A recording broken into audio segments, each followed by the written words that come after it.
ఒరిస్సా మాజీ ముఖ్యమంత్రి నవీన్ పట్నాయక్ సీఎం మోహన్ చరణ్కి ఒక లేఖ రాశారు. ఆ లేఖ సారాంశం ఏంటంటే తనకు వచ్చేటటువంటి జీత భత్యాలను అవి పేద ప్రజల కోసం ఉపయోగించండి అని చెప్పేసి ఆ లేఖలో ఆయన పేర్కొనడం జరిగింది. ఈ మధ్యకాలంలో రాష్ట్ర ప్రభుత్వం అయితే మాత్రం ఎమ్మెల్యేల జీతాలను పెంచుతూ ఉత్తర్వులు జారీ చేయడం జరిగింది. ఈ నేపథ్యంలోనే ఆయన ఈ నిర్ణయం తీసుకున్నట్లు తెలుస్తుంది. మొత్తానికి 2015లోనే తన పూర్వీకుల నుంచి వచ్చినటువంటి ఆస్తులను కూడా పేద ప్రజలకి రాసి ఇవ్వటం జరిగింది. ఈ నేపథ్యంలో నవీన్ పట్నాయక్ అయితే మాత్రం కొన్ని అంశాలని ఆయన ఆ లేఖ ద్వారా ప్రస్తావించారు.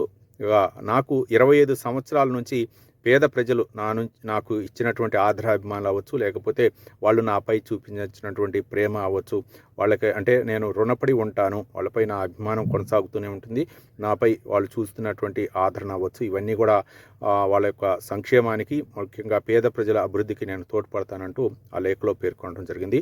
ఆయనకు వచ్చేటటువంటి అలవెన్స్లు అవ్వచ్చు, జీతాలు అవ్వచ్చు, వాటికి సంబంధించి అన్నీ కూడా పేద ప్రజలకు ఉపయోగించండి అని చెప్పేసి లేఖలు, అంటే నెలవారీగా వచ్చేటటువంటి జీతాలు కూడా పేద ప్రజలకు సంక్షేమం కోసం ఉపయోగించండి అని చెప్పేసి ముఖ్యమంత్రి మోహన్ చరణ్కి అయితే మాత్రం లేఖ ద్వారా తెలపడం జరిగింది. మొత్తానికి ఇట్లాంటి ఆదర్శవంతమైనటువంటి రాజకీయ నాయకులు నేటి తరంలో ఉండటం నిజంగా చాలా అరుదు. కాబట్టి నవీన్ పట్నాయక్ అయితే మాత్రం, ఒరిస్సా మాజీ ముఖ్యమంత్రి నవీన్ పట్నాయక్ అయితే మాత్రం హర్షాతిరేకాలు వెల్లువెత్తుతున్నాయి.